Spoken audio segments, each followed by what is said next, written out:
So today we're going to be talking about the secret to never slicing the golf ball again. And I know based on the amount of range balls we have in our first fairway and 10th fairway that's something that we all need help with. So let's talk about why we slice it, how we prevent it, and how we can get better. Okay, so some of you even probably already know this, but we all slice the golf ball because our club face is open when we're hitting the ball. And why it's open can be many different things. There's a couple different things, and depending on who you are, there's going to be a different way to fix it. And that's why we can all watch content on YouTube, Instagram, whatever it may be, and we're like, oh yeah, that's all great, but then you try and put it in your game, and it doesn't necessarily work. So I'm just going to talk about what different factors there are.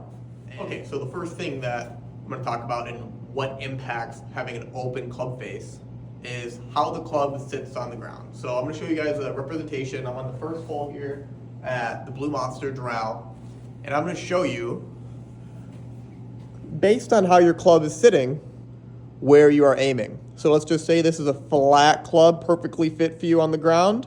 It's going perfectly straight. Now, let's just say we're going to raise the toe up a little bit, and look how your aim is automatically going left. Same thing for as if your toe is going down, you're pointing right.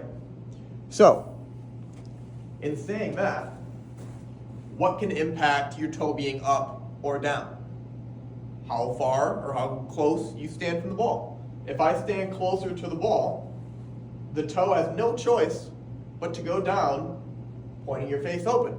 So if you're out there on the first tee with your driver and you're standing too close to it, you're not going to have any choice but to have the club face open when you hit it. Now, along with standing too close and too far, your hands, how high or how low can impact the club face. So let's say I am standing an appropriate length from the ball. Let's say I'm right here.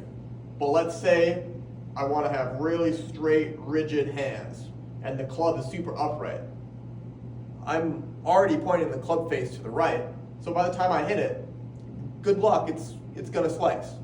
Now let's say this is neutral. Now let's say I'm the complete opposite. I'm really athletic. I want to get down in an athletic stance. My toes in the air. Look, now it's pointing to the left, which if you slice it, might not be a bad thing. But for people that have the poles, you don't want that either. So being aware of the different factors of what changes your face angle and what closes and opens it really has a big impact on how you play.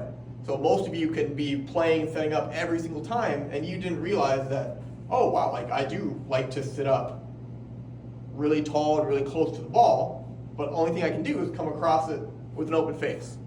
So without any mechanical adjustment, just at your setup, stand a little further away, let the hands go down a little bit, your club face will be able to close through impact. So just in trying out different setups and being aware of what controls the club face, whether it's open or closed, can help you a great deal in just getting better face control, which is ultimately the key to fixing your slice. Okay. But how do we actually close the club face? You're telling me if it's open, I'm going to slice it. I can tell my different setup, but how do we actually close it? So when I'm talking about the club face, I like to talk about it in terms of your front wrist or face your watch. So when you're hitting a ball, if the watch or front of your wrist is facing the target, it's going to be pretty straight. If I tilt that and now my watch is pointing to the right, your face is also pointing to the right, which would be open. Now, opposite would be, let's just say my watch is pointing left, the club face is going to be left. So when you're hitting the ball, you want to be more aware of your lead wrist through impact. So let's say I'm going down and I'm hitting the ball, my watch is perfectly aimed down the target, pointing right where I want the ball to go, and my face is going to be square through impact. So next time you're practicing, try and think of your face awareness in terms of your front wrist, and I think you guys are going to have a lot of success, and hopefully you don't slice it.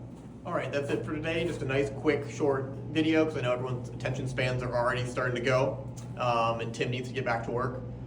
So I'm going to be hopefully getting a video out every week, Wednesdays about 3 o'clock, with some type of informative, fun golf content. So if you guys want to tune in. We're going to be sending out an email every week, so stay tuned, and I'll be sending out some more stuff. Thanks.